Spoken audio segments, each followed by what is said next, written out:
আসসালামু আলাইকুম। এইচএন বাংলা সংবাদে আপনাদের সবাইকে স্বাগত জানাচ্ছি। আমি ফিরোজ তোহার। শুরুতেই বিআরবি কেবলস সংবাদ শিরোনাম। 15.5 বছর কারাভোগের পর মুক্তি পাচ্ছেন 178 জন সাবেক বিডিআর জওয়ান। কাশিমপুর ও কেরানীগঞ্জ কারাগার থেকে ফুলেল শুভেচ্ছায় বরণ করছেন স্বজনরা। জুলাই আগস্টের নৃশংসতা নিয়ে জাতিসংঘের তদন্ত প্রতিবেদন প্রকাশ ফেব্রুয়ারিতে। সুইজারল্যান্ডে প্রধান উপদেষ্টার সঙ্গে বৈঠকে মানবাধিকার বিষয়ক হাই কমিশনার। কিছু ক্ষেত্রে অন্তর্বর্তী সরকারের নিরপেক্ষতা নিয়ে প্রশ্ন বিএনপির। নির্বাচনের আকাঙ্ক্ষাকে বিতর্কিত করলে জনগণ অধিকার হারাবে, মন্তব্য মির্জা ফখরুলের।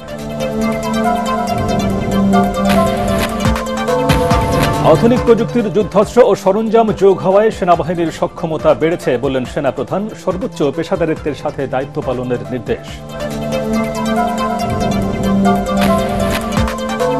এবং রাজধানী ঢাকা সহ সারা দেশে আবারও বেড়েছে ঠান্ডা। উত্তরাঞ্চল জুড়ে ঘন কুয়াশা। জানুয়ারিতে আরেকটি শৈত্যপ্রবাহ দিয়ে শীত বিদায় নেয়ার পূর্বাভাস। শুনছিলেন বিআরবি কেবলস সংবাদ শিরোনাম। এবারে বিস্তারিত। পিলখানা হত্যাকাণ্ডের ঘটনায় 15.5 বছর ধরে কারাগারে আটক 178 জন সাবেক বিডিআর জওয়ান জামিনে মুক্তি পাচ্ছেন আজ। এর মধ্যে গাজীপুরের কাশিমপুর কারাগার থেকে মুক্তি পাচ্ছেন 126 জন। এখন পর্যন্ত অর্ধশতাধিক সাবেক বিডিআর সদস্য কাশিমপুর কারাগার থেকে বের হয়েছেন। জামিনের কাগজপত্র যাচাই বাছাইয়ের পর একে একে তাদের ছাড়া হচ্ছে। ফুলেল শুভেচ্ছায় তাদের বরণ করে নিচ্ছেন স্বজন ও শুভাকাঙ্ক্ষীরা। পিলখানা হত্যাকাণ্ডের ঘটনায় দায়ের হওয়া বিস্ফোরক মামলায় জামিন পাওয়া এই 178 আসামির জামিননামা গতকাল কেরানীগঞ্জ ও কাশিমপুর কারাগারে পৌঁছায়। সেসব জামিননামা যাচাই বাছাই শেষে অন্য কোনো মামলায় আটক আদেশ না থাকায় তাদের জামিনে ছেড়ে দেওয়া হচ্ছে। বিডিআর বিদ্রোহের ঘটনায় করা হত্যা মামলায় খালাস পাওয়া ব্যক্তিরা বিস্ফোরক দ্রব্য নিয়ন্ত্রণ আইনে করা মামলায় জামিন পান গত 19 জানুয়ারি। আসামিপক্ষের আবেদনের পরিপ্রেক্ষিতে কেরানীগঞ্জে কেন্দ্রীয় কারাগারে স্থাপিত বিশেষ আদালতের বিচারক ইব্রাহিম মিয়া এই জামিন আদেশ দেন। এ আদেশের মধ্য দিয়ে গত 16 বছরের মধ্যে প্রথমবারের মতো এই আসামিরা জামিন পান। অপরাধে 16 বছর ধরে জেলখানা ছিলাম, তাই তবে আল্লাহর কাছে কোটি কোটি শুকরিয়া যে আমি আজকে বাইরে হতে পারছি। যেসব সেনা অফিসার ছিল তারা আমাদের অফিসার ছিল না, তারা আমাদের গার্জিয়ান ছিল। আমরা তাদেরকে মাপতে পারি না। তারা অনেক অফিসার আমাদের সহযোগিতায় তারা পিলখানা থেকে বেঁচে বেরিয়ে গেছে। এর অনুভূতি আল্লাহ যে আজকে বাইর করছে ভাই, মুখের উপর আমাদের উসিল্লায় বা ছাত্রদের উসিল্লায় আজকে আমরা বাইর হয়েছি। 16টি বছর আমাকে কে ফিরিয়ে দিবে? এই মুহূর্তে কেরানীগঞ্জ কেন্দ্রীয় কারাগারের সামনে আছেন সহকর্মী খায়রুল ইসলাম। সরাসরি চলে যাচ্ছি তার কাছে। খায়রুল, এখন পর্যন্ত কেরানীগঞ্জ থেকে কতজন ছাড়া পেয়েছেন আর তাদের প্রতিক্রিয়া কি?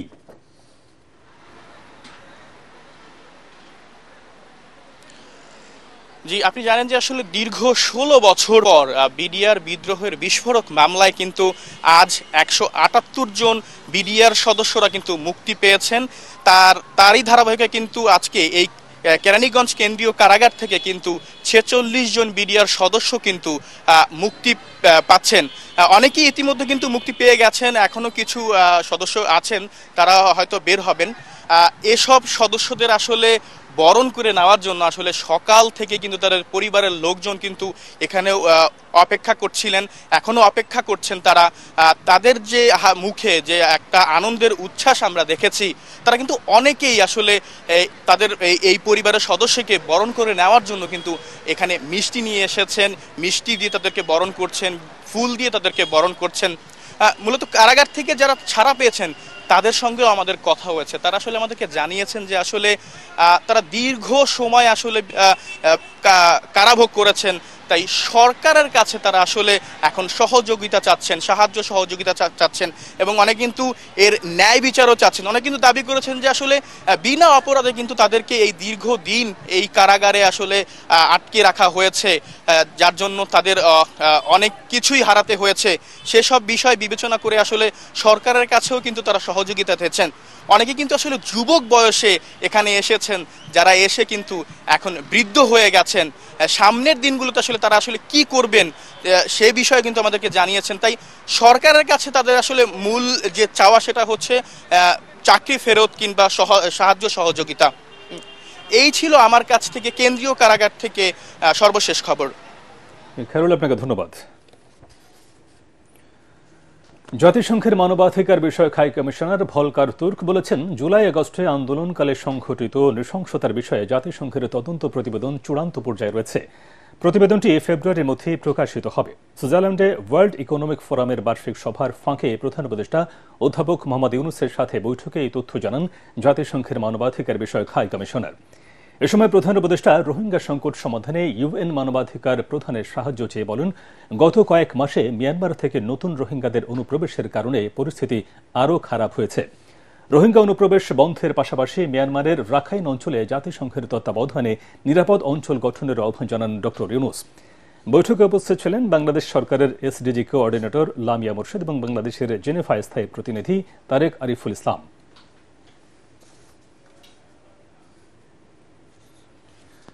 কিছু কিছু ক্ষেত্রে অন্তর্বর্তী সরকার নিরপেক্ষ ভূমিকা পালন করতে পারছে না বলে অভিযোগ করেছেন বিএনপি মহাসচিব মির্জা ফখরুল ইসলাম আলমগীর।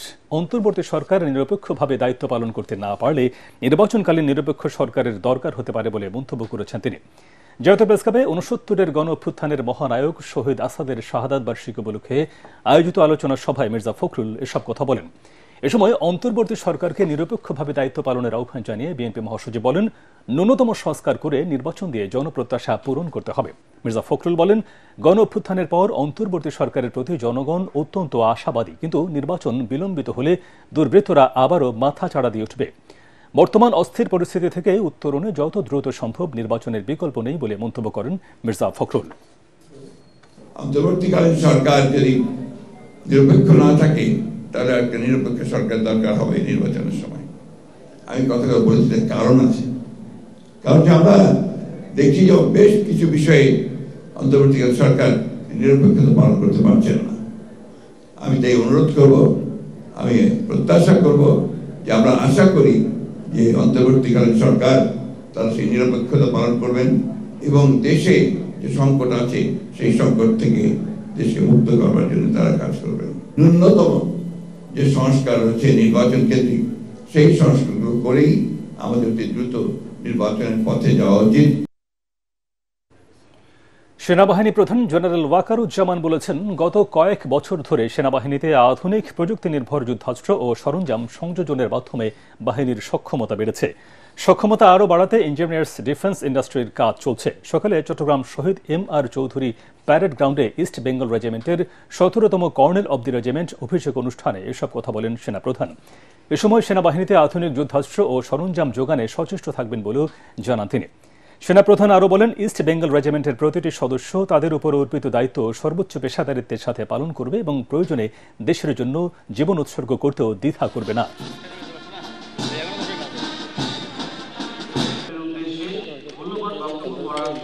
নির্বাচিত করার জন্য সংশ্লিষ্ট সকলকে ইস্ট বেঙ্গল রেজিমেন্টের আভিযানিক সক্ষমতা ও যুদ্ধ উপযুক্ততা বৃদ্ধির চলমান প্রক্রিয়াকে আরও বেগবান করব ইনশাআল্লাহ। পেশাগত দক্ষতার পাশাপাশি একটি সুন্দর জীবনমান আমাদের সকলের কাম্য। আমি যে কোনো কল্যাণমুখী কার্যক্রম বাস্তবায়নের জন্য সর্বদা সচেষ্ট থাকব। এ বিষয়ে আমি রেজিমেন্টের সকল সদস্যদের সহযোগিতা কামনা করছি। প্রাথমিক ও মাধ্যমিক বিদ্যালয়ের শিক্ষার্থীদের বিনামূল্যে বিতরণের বই খোলা বাজারে বিক্রি ও মজুদের অভিযোগে দুজনকে গ্রেফতার করেছে ডিবি। গতরাতে রাজধানীর বাংলা বাজার থেকে তাদের গ্রেফতার করা হয় বলে জানান যুগ্ম কমিশনার মোহাম্মদ নাসিরুল ইসলাম। এ সময় তাদের কাছ থেকে 10 বস্তা বই উদ্ধার করা হয়। গ্রেফতারকৃত মজুদকারীর মূল হোতা সিরাজুল ইসলাম উজ্জ্বল 10 বছর আগেও একই অভিযোগে গ্রেফতার হয়েছিল বলে জানান তিনি। এছাড়া এই চক্রের সাথে জড়িত অন্যদের গোয়েন্দা নজরদারিতে রাখা হয়েছে বলে জানান যুগ্ম কমিশনার। প্রাথমিক অনুসন্ধানে যেটা আসে, যেখানে একটা চক্র আছে, যে চক্র পরিবহনের সময় যে বইগুলো নিয়ে যায় সেখান থেকে অতিরিক্ত যে বই, সেই বইগুলো ফেরত এনে খোলা বাজারে তারা বিক্রি করে এবং খোলা বাজারে এই যে অসাধু চক্র তারা সেখানে জমা রেখে পরবর্তীতে তারা বিভিন্ন জায়গায় সেটা উচ্চ দরে বিক্রি করে থাকে। সূর্যের দেখা মিলল সকাল থেকে কুয়াশায় ঢাকা রাজধানীর কিছু এলাকা। এতে গত কয়েকদিনের তুলনায় আজ শীত একটু বেশি অনুভূত হচ্ছে। উত্তরের বিভিন্ন অঞ্চলেও দেখা মিলেছে কুয়াশার দাপট। সূর্যের দেখা মিলতে দেরি হয় অনেক এলাকায় তাপমাত্রা নেমেছে। এতে ভোগান্তিতে পড়েন দিনাজপুর, কুড়িগ্রাম সহ কয়েকটি জেলার মানুষ।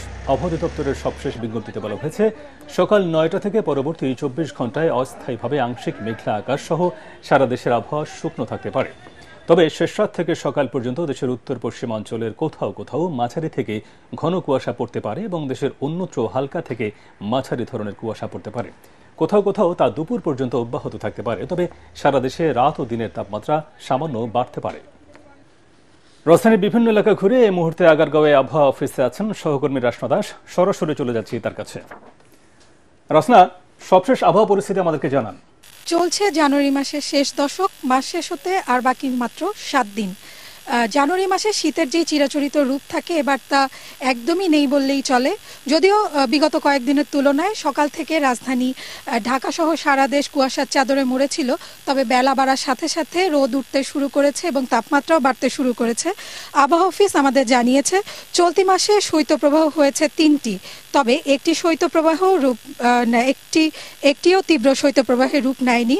মাসের বাকি দিনগুলোতে তীব্র শৈত্যপ্রবাহের সংখ্যা নেই, তবে আগামী 25, 26 এবং 27 জানুয়ারি শীতের অনুভূতি বেশি পাওয়া যাবে। তখন বিচ্ছিন্নভাবে উত্তর এবং পশ্চিমাঞ্চলে শৈত্যপ্রবাহ হতে পারে। এরপর 28 জানুয়ারি থেকে আবার তাপমাত্রা বৃদ্ধি পেতে পারে। ফেব্রুয়ারি মাসে শীত কেমন থাকবে এমন প্রশ্নের জবাবে আবহাওয়া অফিস জানিয়েছে, ফেব্রুয়ারি মাসে সাধারণত জানুয়ারি মাসের তুলনায় শীতের তাপমাত্রা বেশি থাকে। মাসের শুরুতে শীতের তাপমাত্রা যদি কমে তাহলে শীত বাড়তে পারে, নতুবা 10 তারিখের পর তাপমাত্রা ক্রমশ বৃদ্ধি পাবে। আগামীকাল শুক্রবারের পূর্বাভাস নিয়ে বলেছে ঘন কুয়াশা থাকতে পারে, এটি দুপুর পর্যন্ত অব্যাহত থাকবে। এছাড়া দিন এবং রাতের তাপমাত্রা সামান্য বৃদ্ধি পাবে। আজ দেশের সর্বনিম্ন তাপমাত্রা ছিল 10.7 ডিগ্রি সেলসিয়াস এবং ঢাকা শহরের সর্বনিম্ন তাপমাত্রা ছিল 13.8 ডিগ্রি সেলসিয়াস। এই ছিল আমার কাছে সর্বশেষ। তোহা, আপনাকে ধন্যবাদ। আবারও বেড়েছে শীতের দাপট। চুয়াডাঙ্গায় হাড় কাঁপানোর শীতে বিপর্যস্ত জনজীবন। গত রাত থেকে ঘন কুয়াশায় ঢাকা পড়েছে গোটা জনপদ। সূর্যের দেখা না মেলায় শীতে কাবু হয়ে পড়েছেন অনেকে। বৃষ্টির মতো ঝরছে কুয়াশা। দিনের বেলাতেও যানবাহনগুলো হেডলাইট জ্বালিয়ে চলাচল করছে। সকালে চুয়াডাঙ্গায় সর্বনিম্ন তাপমাত্রা রেকর্ড করা হয়েছে 12.5 ডিগ্রি সেলসিয়াস। নওগাঁয় গত 2 দিন থেকে দেখা মিলছে না সূর্যের। রোদহীন দিনভর কনকনে ঠান্ডা আর হিমেল হাওয়ায় ঘুরে থেকে জনজীবন। সকালে নওগাঁয় সর্বনিম্ন তাপমাত্রা রেকর্ড করা হয় 13.9 ডিগ্রি সেলসিয়াস। স্থানীয়রা জানান, কুয়াশার কারণে দিনের বেলাতেও সবকিছু ঝাপসা দেখা যাচ্ছে। বেলা বাড়ার সঙ্গে সঙ্গে কুয়াশা কিছুটা কমতে থাকলেও রাতে এবং সকালে গুড়ি গুড়ি বৃষ্টির মতো ঝরছে কুয়াশা। ব্যাহত হচ্ছে বোরো ধান চাষাবাদ। বাড়ছে শীতজনিত রোগবালাই। সীমান্তবর্তী জেলা শেরপুরেও 2 দিন ধরে সূর্যের দেখা মিলছে না। হাড় কাঁপানো শীত আর হিমেল হাওয়ার তীব্রতায় কাঁপছে এই জনপদের মানুষ। বিশেষ করে খেটে খাওয়া মানুষের পর্যাপ্ত শীত বস্ত্র না থাকায় দুর্ভোগ বেড়েছে কয়েক গুণ। শীতের তীব্রতায় কৃষক ও কৃষি নির্ভর পরিবারগুলো পড়ছে বিপাকে। ব্যাহত হচ্ছে ধানের চারা সহ অন্যান্য ফসলের বীজ রোপণ ও কৃষিকাজ। এদিকে বরিশালে বেড়েছে শীতের প্রকোপ। ঘন কুয়াশায় নৌপথে লঞ্চ চলাচল ব্যাহত হচ্ছে। হাসপাতালে বাড়ছে শীতজনিত রোগীর সংখ্যা। নাব্যতা ফেরাতে খাগড়াছড়ির চেঙ্গি ও মাইনী নদীর খনন কাজ করছে পানি উন্নয়ন বোর্ড। এতে নাব্যতা ফিরে পাবে এই 2 নদীর প্রায় 57 কিলোমিটার নদীপথ। এর মধ্যে খননের সুবিধা পেতে শুরু করেছেন খাগড়াছড়ির মহাছড়ি, রাঙামাটির লংদু আর নানিয়ার চর এলাকার মানুষ। অনাবাদী জমিতে নতুন করে ফসল ফলানোর স্বপ্ন দেখছেন কৃষকরা। খাগড়াছড়ি থেকে আবু দাউদের রিপোর্ট, জানাচ্ছেন জাহিদুল আলম। নদী ভাঙন থেকে খাগড়াছড়ি শহর সংরক্ষণ প্রকল্পের আওতায় চেঙ্গি ও মাইনী নদীর নাব্যতা ফেরাতে 58 কিলোমিটার খনন কাজ করছে পানি উন্নয়ন বোর্ড। ব্যয় ধরা হয়েছে 250 কোটি টাকা। এই খনন কাজের মাধ্যমে নদী দুটিতে নাব্যতা ফিরতে শুরু করায় চলছে নৌকা, ধরা পড়ছে মাছ। অনাবাদী জমিগুলো আসছে চাষের আওতায়। সুবিধা পাচ্ছেন খাগড়াছড়ির মহালছড়ি ও রাঙামাটির লংগদু আর নানিয়ারচর এলাকার হাজারো মানুষ। নদী পাশ হয়েছে, গভীরতা হয়েছে। এখন বোট নৌকা নিয়ে আমরা মাইনি মেরুন যাইতে পারি, খুব আরামে আছি। মাছ আগে উঠতে পারতো না, এখন মাছ উঠে আমরা মাছও ধরে চলতে পারি। মাটিগুলো আমাদের জমিতে ফেলানোর পর আমরা খুব উপকৃত হয়েছি এবং আমরা চাষবাসও করতেছি। প্রত্যেক বছরই এই বাজারে পানি উঠতো, এখন আর এই নদীটা কাটার কারণে আমাদের হয়তো সামনে আর পানি বাজারে উঠবে না। এদিকে ঠিকাদারি প্রতিষ্ঠানের কর্মকর্তারা জানান, নদীর তলদেশে খড়কুটো ও পাথর থাকায় ধীরে এগুচ্ছে খনন কাজ। নির্দিষ্ট সময়ের ভিতরে কাজ শেষ করতে আমাদের ব্যাঘাত হচ্ছে, আমরা শেষ করার জন্য চেষ্টা করতেছি। খনন কাজ শেষ হলে নদীর নাব্যতা বৃদ্ধির পাশাপাশি কৃষির বিকাশ ঘটবে, এমনটাই মনে করে পানি উন্নয়ন বোর্ড। ইতিমধ্যেই এলাকায় নদীর নাব্যতা ফিরে পেয়েছে গ্রেডিং করার অংশে এবং কৃষকেরাও শুষ্ক মৌসুমে পানি পাচ্ছে সেচের জন্য। খাগড়াছড়ি শহর সংরক্ষণ প্রকল্প আর্থসামাজিক অবস্থার উন্নতি ঘটাবে, এমনটাই প্রত্যাশা এলাকাবাসীর। Bureau report, ATN Bangla. এবার মেডিকেল কলেজে ভর্তি পরীক্ষায় প্রথম হয়েছে খুলনার সুশোভন বাছার। ফলাফলের খবর প্রচারের পর থেকেই তার বাড়ি ও শিক্ষা প্রতিষ্ঠানে মিষ্টি আর ফুলের ছড়াছড়ি।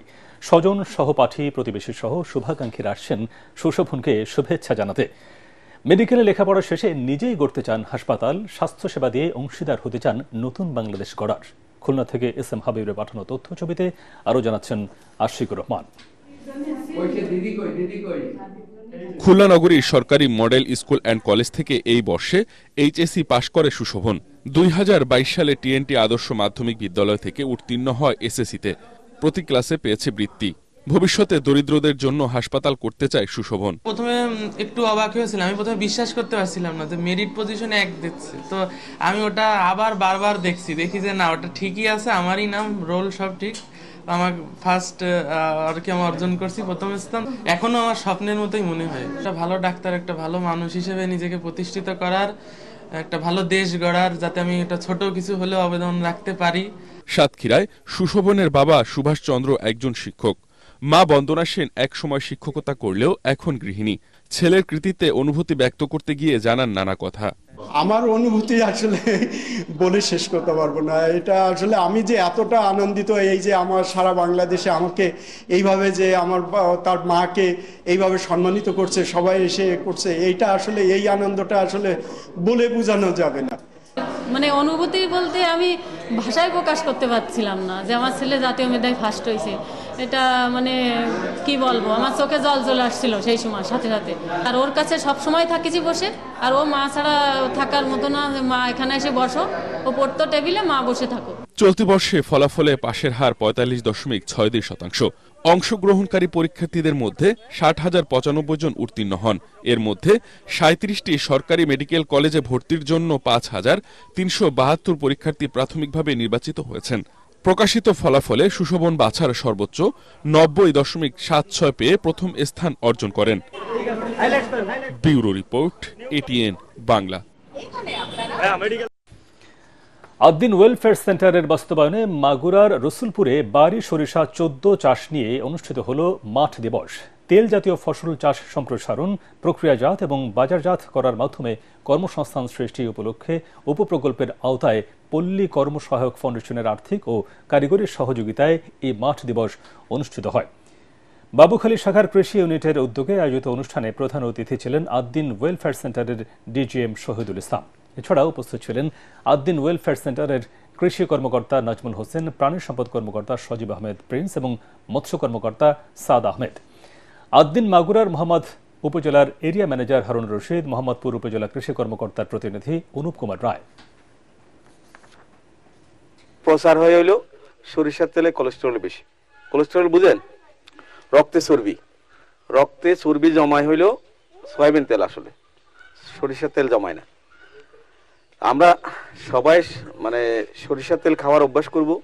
আর সরিষার তেল যেহেতু আমার হাতের নাগালে, সয়াবিন তেল কিন্তু আমার হাতের নাগালে না। সয়াবিন তেলটা হলো আমাদের ডলার দিয়ে কিনতে হয়। নড়াইলে তারুণ্যের উৎসব উপলক্ষে মাসব্যাপী মেলার উদ্বোধন করা হয়েছে। নড়াইল সরকারি উচ্চ বিদ্যালয় মাঠে ফিতা কেটে বেলুন ও পায়রা উড়িয়ে তারুণ্য মেলার উদ্বোধন করেন খুলনা বিভাগীয় কমিশনার মোহাম্মদ ফিরোজ সরকার। পরে আলোচনা সভা ও সমাবেশ অনুষ্ঠিত হয়। এ সময় উপস্থিত ছিলেন জেলা প্রশাসক শারমিন আক্তার জাহান, পুলিশ সুপার কাজী ইহসানুল কবির, জেলা জামায়াতের আমির অ্যাডভোকেট আতাউর রহমান বাচ্চু সহ আরও অনেকে। আল আরাফা ইসলামী ব্যাংক অর্থ সংবাদ।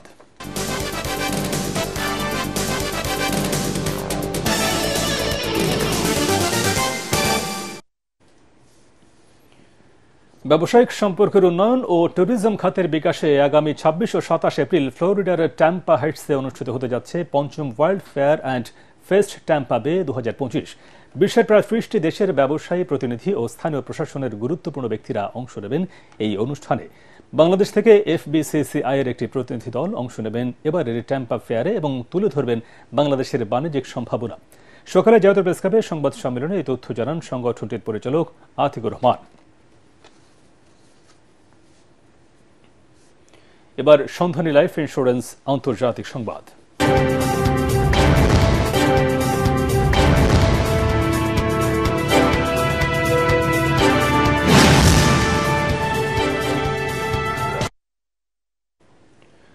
যুক্তরাষ্ট্রের লস অ্যাঞ্জেলেসের উত্তরের বিস্তীর্ণ এলাকায় নতুন করে আগুন ছড়িয়ে পড়েছে। এ কারণে ৩১,০০০ মানুষকে তাদের ঘর বাড়ি ছেড়ে নিরাপদে চলে যাবার নির্দেশ দিয়েছে কর্তৃপক্ষ। স্থানীয় সময় বুধবার রাতে লস অ্যাঞ্জেলেসের কাছের এই এলাকায় নতুন করে ছড়িয়ে পড়েছে দাবানল। উত্তরের কাস্টাইক লেক সংলগ্ন এলাকা আগুনে জ্বলছে। লেকের আশপাশের এলাকা জুড়ে বহু মানুষ বসবাস করেন। বার্তা সংস্থা AFP জানিয়েছে মাত্র কয়েক ঘন্টার মধ্যেই প্রায় ৮,০০০ একর বিস্তৃত এলাকায় আগুন ছড়িয়ে পড়ে। দমকা হাওয়ার কারণে আরও দ্রুত ছড়াচ্ছে এই আগুন। এছাড়া দমকা হাওয়ার কারণে আগুন নিয়ন্ত্রণে আনতে বেগ পেতে হচ্ছে দমকল কর্মীদের। এবারে পার্টেক্স খেলার খবর।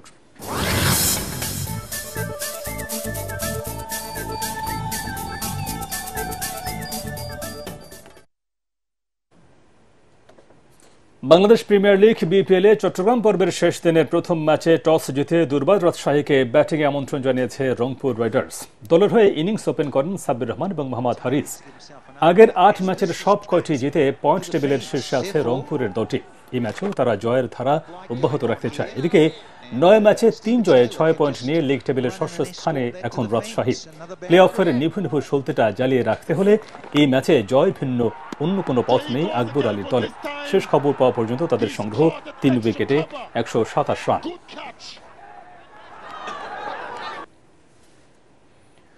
দুই গোলে পিছিয়ে পড়েও শেষ পর্যন্ত ম্যানচেস্টার সিটিকে ৪-২ গোলে হারিয়েছে PSG। তাতে ঘুরে দাঁড়ানোর গল্প লিখে চ্যাম্পিয়ন্স লিগে শেষ ১৬র সম্ভাবনা টিকিয়ে রেখেছে ফ্রেঞ্চ ক্লাবটি। অন্যদিকে পয়েন্ট টেবিলের ২৫ থেকে খাদের কিনারায় পৌঁছেছে পেপ গার্দিওলার দল। অন্য ম্যাচে সালসবুর্গকে ৫-১ গোলে বিধ্বস্ত করেছে রিয়াল মাদ্রিদ। আর লেভারকুসেনের বিপক্ষে ২-১ গোলে জিতেছে অ্যাথলেটিকো মাদ্রিদ। Report SM আশরাফের। জ্যোতিষশাস্ত্রে শনির দশা অশুভ কিছু কি বোঝায়। ম্যানচেস্টার সিটির সমর্থকরা বলতেই পারেন তাদের দল সেই দশা থেকে কিছুতেই বের হতে পারছে না। তারা হলে ২ গোলে এগিয়ে থেকেও কেন হারতে হবে। পার্ক দ্য প্রিন্সেসে জ্যাক গ্রিলিশের গোলে ৫০ মিনিটে এগিয়ে যায় ইংলিশ ক্লাবটি।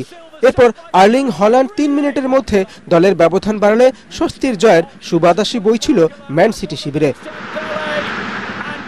কিন্তু কোচ লুইস এনরিকের উদ্দীপনায় মুহূর্তেই যেন বদলে যায় দৃশ্যপট। ওসমান দেম্বেলে আর ব্র্যাডলি বারকোলার গোলে ৫৬ থেকে ৬০ এই ৪ মিনিটের মধ্যে সমতায় ফেরে PSG।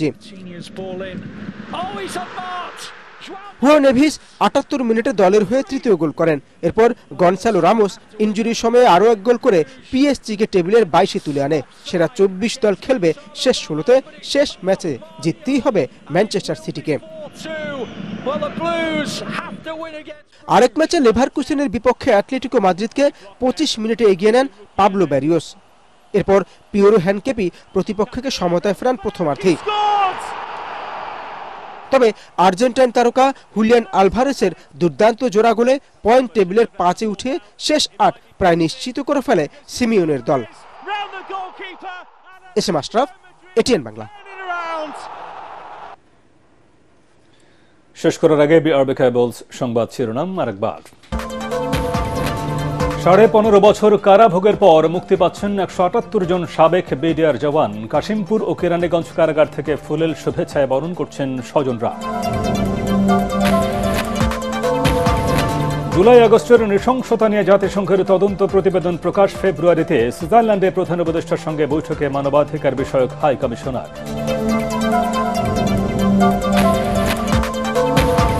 কিছু ক্ষেত্রে অন্তর্বর্তী সরকারের নিরপেক্ষতা নিয়ে প্রশ্ন বিএনপির। নির্বাচনের আকাঙ্ক্ষাকে বিতর্কিত করলে জনগণ অধিকার হারাবে, মন্তব্য মির্জা ফখরুলের।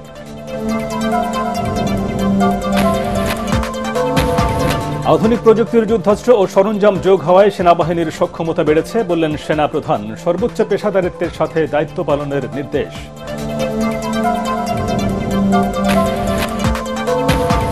এবং রাজধানী ঢাকা সহ সারা দেশে আবারও বেড়েছে ঠান্ডা। উত্তরাঞ্চল জুড়ে ঘন কুয়াশা। জানুয়ারিতে আরেকটি শৈত্যপ্রবাহ দিয়ে শীত বিদায় নেয়ার পূর্বাভাস। পরবর্তী সংবাদ দেখার আমন্ত্রণ জানিয়ে এখনকার মতো শেষ করছি। ATN বাংলা সংবাদ ইউটিউবে দেখতে ব্রাউজ করুন youtube.com/ATN বাংলা নিউজ। ধন্যবাদ সবাইকে।